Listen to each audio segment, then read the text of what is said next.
As we come up here, you can see the tree branch. I'm going to say it probably fell due to the wind.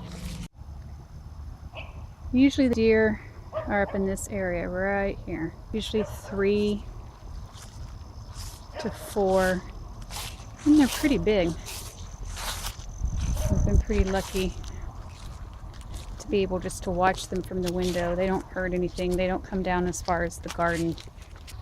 I might be able to catch a bird in motion. Here we have, you can see